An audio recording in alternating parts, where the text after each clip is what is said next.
আমি আসবো। এই যে সামনে বিধানসভা ভোট 2026-এর কিরকম ফলাফল করবে বিজেপি, কি মনে হয়? দেখুন, বিজেপি যে বিশাল সংখ্যক ভোট হচ্ছে সরকার করে দেবে, এটা নিয়ে অস্বীকার করার জায়গা নেই। কেন যে চুরি চুরি চুরি মমতা বন্দ্যোপাধ্যায় বাঙালি মানুষ বুঝে গেছে, বাংলার মানুষ বুঝে গেছে যে এই সরকার চুরির সরকার। তো বিকল্প হিসাবে বিজেপিকে বেছে নেবে, এ নিয়ে অস্বীকার করার জায়গা নেই। কেন সিপিএমকেও 34 বছর তো দেখেছে রক্তভাগা ভাত মাকে খেতে হয়েছে। এছাড়া বিভিন্ন কাণ্ডে সিপিএম জড়িত ছিল, তো ওই ক্ষেত্রে সিপিএম এর কোনো অপশন নেই। বিজেপি সরকার সরকার করবে, আর সরকার করার পর এই যারা আছে, যারা মানে কালীঘাট থেকে চুরি করছে, তাদেরকে আস্তে আস্তে জেলে ভরবে। হয়তো এটা জেলে ভরাটা হয়তো আগেও হয়ে যেতে পারে নির্বাচনে, বা পরে হবে, কিন্তু জেলে ওদের যেতেই হবে। এটা নিয়ে অস্বীকার করার জায়গা নেই। তো বিজেপি সরকার 2026-এ অবলম্বে সরকার করে দিচ্ছে। আমরা এসএসসির ক্ষেত্রে দেখতে পেলাম যে 26,000 চাকরি বাতিল করা হয়েছে। তো সেক্ষেত্রে দেখা গেল যে যে দাগি তালিকা, সেখানে কিন্তু তৃণমূল ঘনিষ্ঠ অনেকের নাম উঠে এসেছে। তো সেক্ষেত্রে তোমার কি মতামত যে মানে তৃণমূল কি দুর্নীতিকে লালন পালন করছে? আপনি বলুন, তৃণমূল দুর্নীতিকে লালন পালন করছে না। তৃণমূলের সমর্থক শব্দই হলো দুর্নীতি, তৃণমূলের সমর্থক শব্দ হচ্ছে চুরি। এটা এ ওকে লালন পালন করছে বা এ ওকে লালন পালন করছে, ব্যাপার না। ব্যাপারটা হচ্ছে সমর্থক শব্দ, মানে তৃণমূল মানেই চুরি, চুরি মানেই তৃণমূল। আপনি গুগল করে দেখে নিন চোরের শাসক দল কোনটা। পশ্চিমবাংলার শাসক দল তৃণমূল কংগ্রেস। চুরিতে প্রধান কে জড়িত? তৃণমূলের হচ্ছে যারা উচ্চপদস্থ ব্যক্তি, যারা হচ্ছে কালীঘাটের কাকু, যারা হচ্ছে নামি দামি ব্যক্তি, যারা বহু সংখ্যক ভোটে জয়লাভ হয়েছে, তারা ভোট চুরিতে জড়িত। নামটা বলছি না, একটু জেনে নেবেন কে ভোট চুরির সঙ্গে জড়িত। তাকে হাইকোর্ট বারবার ডেকে পাঠাচ্ছে, দেখে নেবেন। এটা বাংলা মানুষের কাছে মানে প্রশ্ন রইলো যে কাকে ভোট চুরির জন্য কলকাতা হাইকোর্ট ডেকে পাঠাচ্ছে, একটু দেখে নেবেন। তাহলে চুরিটা কারা করছে? এসএসসি দুর্নীতি কারা করেছে? এসএসসি দুর্নীতির সঙ্গে যারা চুরি সমর্থক শব্দ হয়ে গেছে অবিলম্বে, তাহলে এসএসসি দুর্নীতিতে তৃণমূল সরকার থাকবে, এটা নিয়ে মানে পিছনে যে হাত থাকবে, এটা নিয়ে অস্বীকার করার জায়গা নেই। আর আমরা কি দেখে এসেছি? প্রাপ্ত বসু শিক্ষামন্ত্রী হিসাবে প্রথমে বলে দিয়েছে যারা আমার সঙ্গে পার্টি করবে, যারা আমার সঙ্গে ঝান্ডা লাগাবে, যারা আমার সঙ্গে সমস্ত কাজে থাকবে, যারা আমার সঙ্গে লোককে পিটাবে, তাদেরকে চাকরি দেবো না, দিকে অন্য লোককে চাকরি দেবো। এটা চুরি নয়, এটা ডাকাতি।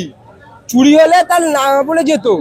তৃণমূল সরকারের কিছু উচ্চপদস্থ ব্যক্তি বা উচ্চপদস্থ লিডাররা ডাইরেক্ট বলে দিয়েছে যে আমরা এখানে ডাকাতি করতে আসবো, চুরি করতে আসবো। এটাকে চুরি আন্ডারে আনা যায় না, এটাকে ডাকাতি বলা হয়। যেমন আগেকার দিনে রাজাদের আমলে যেমন হতো যে কোনো একটা বিপদ ভয়ঙ্কর ডাকাত গোষ্ঠী যেমন এসে বলতো আজ এই বাড়িটা মার করে গেলাম, এই বাড়িতে হচ্ছে ডাকাতি হবে, আজ এই বাড়িতে ডাকাতি হবে, তারপর দিন ওই বাড়িতে ডাকাতি হবে। তেমন অনেক বছর আগেই শিক্ষামন্ত্রী প্রাপ্ত বসু বলে দিয়েছিলেন যে এদেরকে চাকরি দেবোই, তো ছাড়া কি অন্য লোককে চাকরি দেবো? তো এটা চুরি নয়, এসএসসিটা ডাকাতি হয়েছে।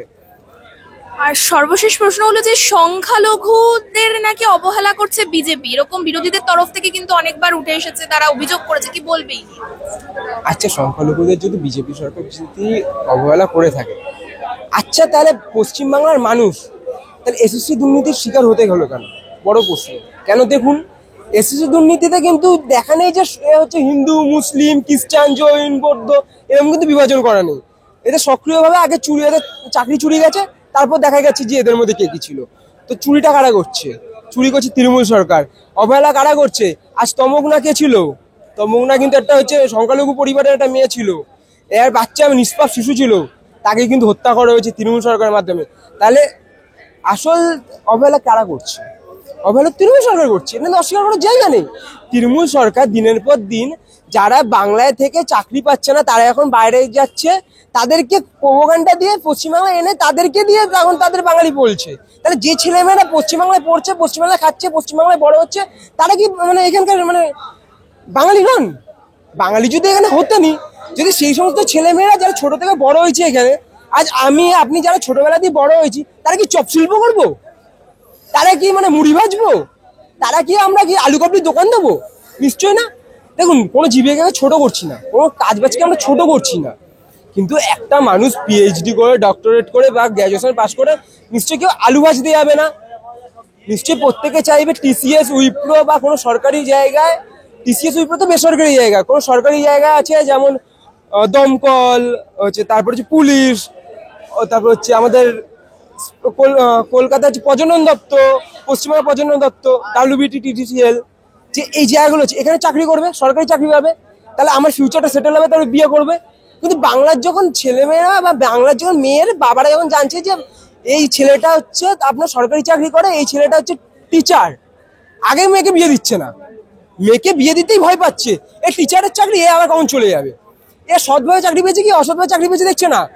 যেই টিচারের সম্বন্ধে যাচ্ছে তখনই বলছে না না না টিচারকে বিয়ে দেবো না, সরকারি কাজ করে বিয়ে দেবো না, বিয়ে দিলে যদি চাকরি চলে যায় তখন আমার মেয়ে নিয়ে সুসাইড করবে। আজ এই সরকারের জন্য, এই দুর্নীতির সরকারের জন্য বিভিন্নভাবে এদেরকে আজ বাংলার মানুষদের, বাংলার সংখ্যালঘু মানুষদেরকে এরা মুখে লাথি মেরে তাড়িয়ে দিয়েছে। এই জন্য বিজেপি সরকার সংখ্যালঘুদেরকে অত্যাচার করছে না, অত্যাচারটা এই যে এখানে থাকা সরকার, তৃণমূল সরকার এটা করছে। তো তৃণমূলের সমর্থক শব্দ যেমন চুরি, তেমন তৃণমূলের আরেকটা সমর্থক শব্দ হচ্ছে হিটলারের বংশধর। মানে হিটলারের বংশধর বলতে এরকম হচ্ছে, এরা হচ্ছে যারা বাংলা দেখছে, যাদের উপর দেখছি যাদেরকে ইউজ করে বিজেপিকে তাড়ানো যাবে না বা বিজেপির পিছনে কোনোভাবে কাটি মারা যাবে না, তাদেরকে ইউজ না করলে এদেরকে কোনো মানে পাতে দিচ্ছে না, এদেরকে ইউজ করা হচ্ছে না, এদেরকে কোনো চাকরি দেওয়া হচ্ছে না, এদেরকে মুখে লাথি মেরে তাড়িয়ে দেওয়া হচ্ছে। আসো ঝান্ডা ধরো, পার্টি করো, তাহলে তোমার ভেবে দেখবো, তাহলে হয়তো সিভিক ভলেন্টিয়ারের চাকরি দেবো। তাও পার্টি না করলে সিভিক ভলেন্টিয়ার পাওয়া যাবে না, কোনো একটা কিছু না করলে সিভিক ভলেন্টিয়ারও পাওয়া যাবে না। কদিন পর যে মমতা ব্যানার্জি তো জেলে যাবে, তখন এই সিভিক ভলেন্টিয়ার গুলো কি হবে? আজ যে টেম্পোরারি বেসিসে যে চাকরিগুলো নিচ্ছে তাদের কি হবে? আজ পার্মানেন্ট নেই কেন? আমাদের পশ্চিমবাংলায় যারা কোনো এজেন্সির মাধ্যমে সরকারি কেন্দ্রে ঢুকছে তারা কেন পার্মানেন্ট হচ্ছে না? বড় প্রশ্ন। তারা কেন বিয়ে পাচ্ছে না? এই সংখ্যালঘু মানুষদের মধ্যে কি তারা, ওদের মধ্যে কি সংখ্যালঘু মানুষ নেই? আপনি ভাবুন দেখি, যারা এজেন্সিতে ঢুকছে তাদের মধ্যে মুসলিম নেই, খ্রিস্টান নেই, শিখ নেই, বৌদ্ধ নেই, সব আছে, তাহলে ওখানে সংখ্যালঘু মানুষ আছে। তাহলে সংখ্যালঘু মানুষদেরকে কে অত্যাচার করছে? ওদেরকে কে প্রোপাগান্ডা জড়িয়ে ওদেরকে ব্রেন ওয়াশ করছে? নিশ্চয় মমতা ব্যানার্জি। মমতা ব্যানার্জিকে তৃণমূল সরকার। তো তৃণমূল সরকারের বিদায় ঘনিয়ে এসছে, আর এরা অত্যাচার করছে, এটা সমস্ত বাংলার মানুষ, সমস্ত সংখ্যালঘু মানুষ এটা বুঝে গেছে। মমতা ব্যানার্জি এমন একটা ভয়ের নাম না, যাকে দেখলে 200 জন সেনা পালিয়ে যাচ্ছে। তাই ভাবুন দেখি, আজ মমতা ব্যানার্জির যে কথাগুলো বলছে এতে কি মনে হচ্ছে বলুন তো? 200 জন সেনার বর্ডারের দরকার নেই। মমতা ব্যানার্জি যদি উনি একাকে দাঁড়িয়ে পড়ে পাকিস্তান আক্রমণ করবে না, বাংলাদেশ ভয় পালিয়ে যাবে, চীন ভয় পালিয়ে এবারে আসবে না। এরা মমতা ব্যানার্জির নাম শুনলে ওদেরকে মমতা ব্যানার্জিকে আমি জানতে আপন করে নেবে। এখন তো মনে হচ্ছে মমতা ব্যানার্জির সত্যি মানে এমন উচ্চস্তর ব্যক্তি যারা হচ্ছে কলকাতা পুলিশকে দিয়ে সেনার গাড়ি আটকে দিল, যার যেন কলকাতা পুলিশকে ভুলভাল কথা কলকাতা পুলিশের জন্য মতেন এত উল্লুক বা এত উচ্ছ্বাস যে তারা দিয়ে দিচ্ছে না কলকাতা পুলিশকে। তাও কিন্তু কলকাতা পুলিশ কিন্তু এতটা মানে সৎ, এত কিন্তু চাকরির উপর লয়ালিটি যে তারা কিন্তু কলকাতা মমতা ব্যানার্জির জন্য কিন্তু তারা কিন্তু সেনাবাহিনীর গাড়ি আটকে দিল। এটা বাংলার মানুষ তথা ভারতবর্ষের মানুষের কলঙ্কের একটা দিন। যারা দেশটাকে সুরক্ষা প্রদান করছে তারা কি হচ্ছে? তাদেরকে বলছে মমতা ব্যানার্জি থেকে ভয়, মমতা ব্যানার্জি থেকে ভয় পালিয়ে গেছে। তো সেই বিষয়ে যদি কোনো মানে সুবিশিষ্ট কোনো নেতা যদি এটার বিরুদ্ধে মানে মমতা ব্যানার্জির কথার বিরুদ্ধে, মমতা ব্যানার্জির যে জিনিসগুলো ঘটাচ্ছে তার বিরুদ্ধে যদি কোনো পদক্ষেপ নেয়, তার জন্য যদি তাকে সাসপেন্ড হতে, এরকম সাসপেন্ড আমরা হাজারবার হতে রাজি আছি, প্রত্যেকটা বাংলার মানুষ সাসপেন্ড হতে রাজি আছে। সবথেকে বড় কথা এটা, মমতা ব্যানার্জি এই পশ্চিমবাংলাটাকে একটা দেশ ভেবে নিয়েছে। যে মমতা ব্যানার্জি ভাবছি এখানকার এই দেশ, পশ্চিমবাংলা একটা দেশ, এই দেশের সুপ্রিম হচ্ছে মমতা ব্যানার্জি। তো নরেন্দ্র মোদী যেটা বলছে ওটা পার্শ্ববর্তী কোনো দেশের কথা ভাবছেন মমতা ব্যানার্জি। সেই জন্য মমতা ব্যানার্জি এভাবে প্রোটেস্ট করছে, দেশের বিরুদ্ধে গিয়ে কথা বলছে। আমার কি মনে হচ্ছে বলুন তো? আপনার একটা গোপনীয়তা কানে কানে কথা বলছি, শুনুন দিদি ভাই। ঘটনাটা কি বলুন তো? ঘটনাটা হচ্ছে মনে হয় পশ্চিমবাংলার পূর্ব বাংলায় মমতা ব্যানার্জি মনে হয় একসঙ্গে করে দেবে হয়ে ওখানকার মনে, কেন ওনার তো অনেকদিনের স্বপ্ন ছিল যে পশ্চিমবাংলা অর্থাৎ ভারতবর্ষের তো প্রধানমন্ত্রী হন। এই স্বপ্নটা তো পূরণ হবে না কোনোদিন। আমার কি মনে হয় বলুন তো? পশ্চিমবাংলাটাকে বাংলাদেশের আন্ডারে পাঠিয়ে দিয়ে কোনোভাবে কূটনীতিবিদদের মাধ্যমে হয়তো বাংলাদেশ আর পশ্চিম বাংলা আর হচ্ছে বাংলাদেশকে এক অ্যাটাচ করে দিয়ে তারা হচ্ছে পুরো পূর্ব বাংলা পশ্চিম বাংলা একটা নতুন নাম করবে মমতা বাংলা। মমতা বাংলা গঠন করে ওখানকার মনে হচ্ছে প্রধানমন্ত্রী হবেন হচ্ছে মমতাজ বেগম, অভিষেক বন্দ্যোপাধ্যায় হবে ওখানে উপপ্রধানমন্ত্রী। দেখে নেবেন। আমরা দেখতে পেলাম যে 5,000 টাকা করে ভাতা দেওয়া হবে বলেছেন মমতা ব্যানার্জি পরিযায়ী শ্রমিকদের। অথচ আমরা দেখতে পেলাম যে রাস্তার যে বেহাল অবস্থা, সেদিনকে বিরাটিতে দেবীনগরে একটা শিশু কন্যা মারা গেল এই রাস্তায় জল জমার কারণে। কি বলবেন এই নিয়ে? আর তিনি বলছেন উন্নয়ন নাকি প্রচুর হয়েছে পশ্চিমবঙ্গে। উন্নতি হয়েছে তো, এটা তো অস্বীকার করার জন্য। বাংলার মা বোনেরা সত্যি অনেক উন্নতি পেয়েছে। হ্যাঁ, সত্যি অনেক শিল্প হয়েছে, চপ শিল্প হয়েছে, কিন্তু কোনো ভারী শিল্প হয়নি যেটা দিয়ে বহু মানুষ, যেটা জীবিকা নির্বাহ করে যে মানুষ থাকবে বাঁচবে, সেটা হয়নি। চপ শিল্প হয়েছে হয়তো।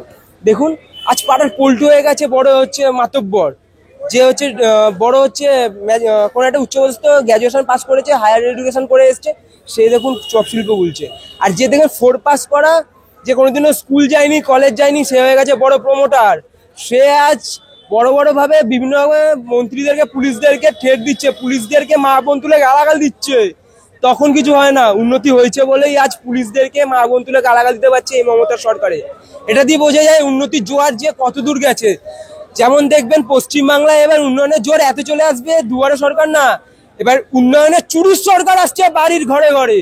বাংলা মা বোনেদেরকে কন্ট্রোল করার জন্য এবার ঘরে ঘরে চুরির সরকার ঢুকে গেছে, এটা নিয়ে অস্বীকার করার কোনো জায়গা থাকবে না। তো উন্নয়ন সত্যি হয়েছে, আর যে বাচ্চা শিশুটাকে মারা যেতে হয়েছে এটা হচ্ছে এই চুরির সরকারের জন্য। রাস্তা চুরি করেছে, রাস্তার টাকা চুরি করেছে, কাটমানি খেয়েছে। আজ ভাবুন না, কোনো ইঞ্জিনিয়ারিং পাস করা ছেলে যদি ইঞ্জিনিয়ারিং এ ওই রাস্তা করার যদি দায়িত্ব না পেয়ে যদি 4 পাস বা 4 ফেল কোনো একটা ছেলে মেয়ে যদি পায়, তাহলে কি হবে? তাহলে তো রাস্তা তো খারাপ হবেই। রাস্তা আসার টাকা তো অর্ধেক হয়েই যাবে প্রথমে, তারপর ওই যে দুর্নীতি করে যে 4 পাস করা ছেলেটা যে ওখানে চাকরি মানে ওই জায়গাটা নিয়েছে, ওখান থেকে আরো টাকা কমাবে। তো যে 100 টাকার মধ্যে যদি 25 টাকা দিয়ে যদি কাজ হয়, তাহলে তো উন্নয়ন তো বিশাল হয়ে গেছে। 100 টাকায় 25 টাকা কাজ হচ্ছে, আর এদিকে সেন্ট্রাল কি দেখাচ্ছে 100 টাকা 110 টাকা কাজ হচ্ছে, পুরোটা কালীঘাটে যাচ্ছে। আর ওই বিশিষ্ট নেতা কয়েকজন আছে যারা বহুত বহুত বকে, যারা কোনো কথা শোনে না, তারা তৃণমূলের মানে হট্টাকথা বিধাতা ভাবে, যারা তৃণমূলের অন্দরমহলে কোনো স্থান পায় না, যারা বহির্মণ্ডলে থেকে বহুত বড় বড় কথা বলে, তারা নিজেদেরকে উন্নয়নে অনেক জোয়ার পেয়েছে। সত্যি ওইটা নিয়ে অস্বীকার করার জায়গা নেই। তৃণমূল পার্টি না করলে উন্নয়ন পাওয়া যাবে না, তৃণমূল পার্টি যদি না করে তাহলে চুরির উন্নয়নে অনেক ভাগিদার হতে হচ্ছে। আমার সর্বশেষ প্রশ্ন সেটা হচ্ছে যে এই যে কৃষ্ণনগরের সাংসদ মহুয়া মৈত্র তিনি বলেছেন যে অমিত শাহের মাথা কেটে প্রধানমন্ত্রীর টেবিলে রাখা উচিত, কি বলবে এই নিয়ে? ব্যাপারটা বুঝলাম না, কেন বুঝলাম তো? আমাদের মধ্যে না হিংসাত্মক রাজনীতি আমরা পছন্দ করি না। আমরা যুদ্ধ নয় শান্তিতে বিশ্বাস করি। আমরা বিভাজনের রাজনীতিতে বিশ্বাস করি না। আমরা কিসের রাজনীতিতে বিশ্বাস করি? সবকা সাথ সবকা বিকাশ, এটাতে বিশ্বাস করি। এই জন্য উনি যদি হিংসাত্মক রাজনীতিতে যদি না, উনি তো যে পার্টি দিয়ে বিলং করে সেটি হিংসাত্মক রাজনীতিতে বিলং করে, এটা নিয়ে অস্বীকার করার জায়গা নেই। সেই জন্য যদি হিংসাত্মক রাজনীতি যে উনি যে ট্রেন্ডে থাকার জন্য এই কথাটা বলেছে, এটা অস্বীকার করার জায়গা নেই। কিন্তু সবথেকে বড় কথা যেটা, কলকাতা পুলিশ কেন এর বিরুদ্ধে অ্যাকশন নিল না? কেন মমতা ব্যানার্জি, মমতা বেগম, অভিষেক বন্দ্যোপাধ্যায়, এদের সবার, এমনকি মহামিত্র সবার কিন্তু স্বরাষ্ট্রমন্ত্রী কিন্তু একজন অমিত শাহ, সবার প্রধানমন্ত্রী কিন্তু নরেন্দ্র মোদী। কেন এই দেশে আমার প্রধানমন্ত্রী, আমার স্বরাষ্ট্রমন্ত্রী অমিত শাহ, নরেন্দ্র মোদী, আপনার স্বরাষ্ট্রমন্ত্রীও অমিত শাহ, আপনার প্রধানমন্ত্রীও কিন্তু নরেন্দ্র মোদী। সেই ক্ষেত্রে মমতা ব্যানার্জিরও কিন্তু একই, এটা কিন্তু আলাদা হওয়ার জায়গা নেই। তাহলে সেইখানে দাঁড়িয়ে একজন স্বরাষ্ট্রমন্ত্রীকে এইভাবে যে খুব ফালতু থেকে ফালতুতম কথা বলার পরও যে কলকাতা পুলিশ এটা নিয়ে কোনো অ্যাকশন নিল না, ওয়েস্ট বেঙ্গল পুলিশ যে অ্যাকশন নিল না, ওরা যে লকারের তলা দিয়ে কি সব পাস করে আমি জানি না, কোথা দিয়ে কি টাকা পয়সা আসে আমার জানা নেই, আমি এই কথা বলছি না। কিন্তু ভাববেন তো টাকা ছাড়া কি কিছু হয় এইখানে? আজ পুলিশরা সুরক্ষিত নেই, পুলিশের বাবা মা তুলে গালাগাল দিলে, আমি বলছি না, আবার ভাববেন না যে আমি বলছি, কিন্তু পুলিশের বাবা মা তুলে কথা বললে এখানে আবার পুলিশ অফিসারটাকে ডিমোশন দেওয়া হয়, ওই সাংসদকে আবার উচ্চপদস্থ ব্যক্তি দেওয়া হয়। সেখানে যে ওনার দলেরই একজন মহুয়া মিত্র যে হচ্ছে এত এই কথাটি বলেছে, এটা নিয়ে ভয় বা এটা দিয়ে বাংলার মানুষ ভীত হয়ে আছে যে আজ স্বরাষ্ট্রমন্ত্রী সুরক্ষিত নয়। আর স্বরাষ্ট্রমন্ত্রীকে যদি এরকম কথা বলতে পারে, তাহলে যার কোনো সিকিউরিটি নেই, যে দেশের একজন সাধারণ জনগণ, যে পশ্চিমবাংলার সাধারণ জনগণ, তাহলে সে কিভাবে সুরক্ষিত থাকবে? আজ এই রাস্তা দিয়ে যাচ্ছি, হঠাৎ করে আমার গলা কেটেও তো আজ রেখে দিতে পারে মমতা ব্যানার্জির টেবিলে, ওনারই পার্টির, ওনারই সবকিছু, এটা কিন্তু হতেই পারে। আমি বলছি না এই কথা, এটা ওনার কথাতে যেটা ভাষা বেরাচ্ছে, ওনার ভাষায় যেটা বেরাচ্ছে, আমি সেটাকে একটু মানে বিস্তারিতভাবে বললাম যে এই কথাগুলো দেখুন, হিংসা রাজনীতি করা উচিত না। রাজনীতি করা জিনিস ভালো, খুব ভালো জিনিস, কিন্তু হিংসাত্মক রাজনীতি কেউ পছন্দ করে না। কোনোদিনও হবে না যে এই সরকার হয়তো এই 2026-এ পড়ে যাবে, তখন তারা কই যাবে? কেন? যারা এই পার্টি করছে তারা তো ভাবছে যে না সরকার থেকে সব ঠিক হবে, কিন্তু কোনো না কোনো দিন তো সরকার পড়বে। প্রত্যেক ক্রিয়া সমান ও বিপরীত প্রতিক্রিয়া আছে, স্যার আইজাক নিউটন বলে গেছে এখানে দাঁড়িয়ে। তাহলে সেইখানে দাঁড়িয়ে কি হিসাবে উনি একজন বিধায়ক হিসাবে, উনি একজন সংসদ হিসাবে এই কথাটি বলতে পারে? কিসের ভিত্তিতে বলছে? কোনোদিন এই কথাগুলো যে বলছে খুবই খারাপ কথা বলছে। কারণ 2026-এর পর ওনার কি হবে? উনি তখন কি তিহার জেলের জন্য প্রস্তুত আছে তো? কেন এই কথাগুলো কিন্তু কোনো শুভ বুদ্ধি সম্পূর্ণ মানুষের কিন্তু এই কথাগুলো মানে মানা যায় না তার মুখে। তা ওনার হয়তো, আমি বলছি না, বাংলা মা বোনের আমি কান পাতলে যতদূর খবর শুনতে পারি, বাংলা মা মানুষ বলছে, মা বোন বলছে যে ওনার এবার মনে হচ্ছে একটু রাঁচিতে যাওয়া উচিত, একটু মাথাটা মনে একটু খারাপ হয়ে গেছে, দেখিয়ে আসা উচিত।